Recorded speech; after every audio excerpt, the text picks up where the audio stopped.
শুধুমাত্র ফটোশপ দিয়ে কিভাবে আপনারা এই ধরনের অ্যানিমেশন তৈরি করবেন। প্রথমত আপনাদেরকে ফটোশপটি ওপেন করে নিতে হবে।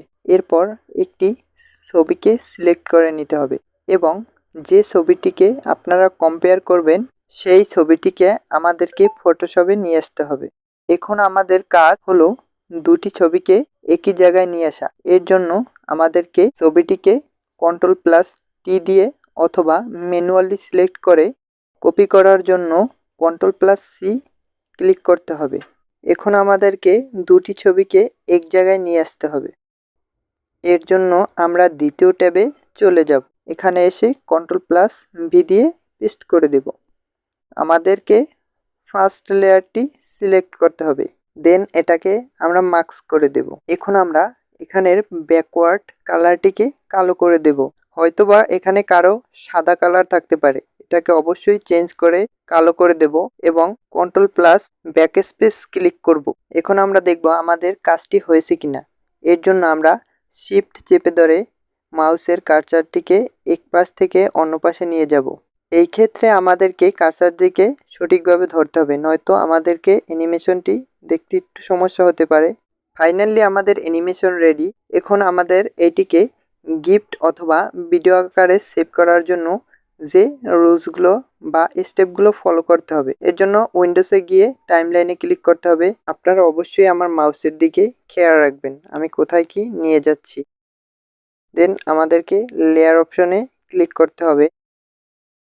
তো আমরা লেয়ারে ক্লিক করে দেন আমরা পজিশন মার্কসে ক্লিক করব। এখন আমাদের কিন্তু একটি কি ফ্রেম তৈরি হয়ে গেছে। আমরা মাউসের কার্সারটিকে এক পাশ থেকে অন্য পাশে একটু দূরে নিয়ে যাচ্ছি কি ফ্রেম কাজ করানোর জন্য।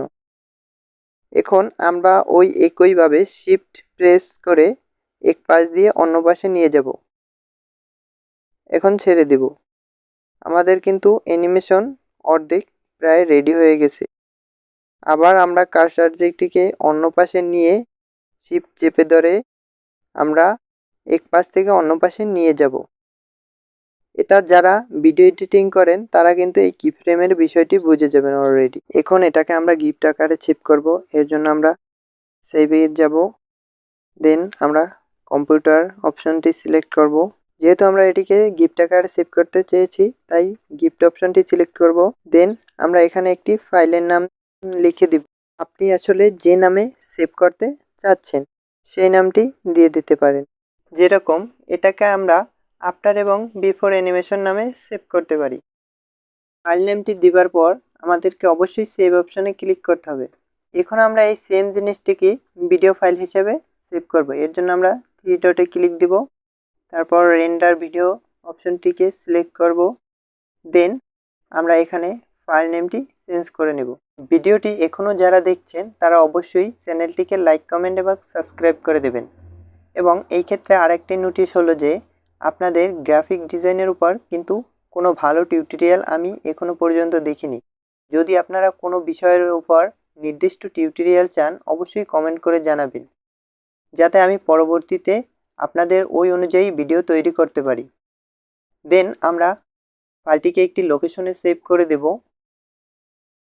সেভ করে দেওয়ার পর এখান থেকে আমরা রেজুলেশনটি হাই অথবা লো কোয়ালিটি সিলেক্ট করতে পারি।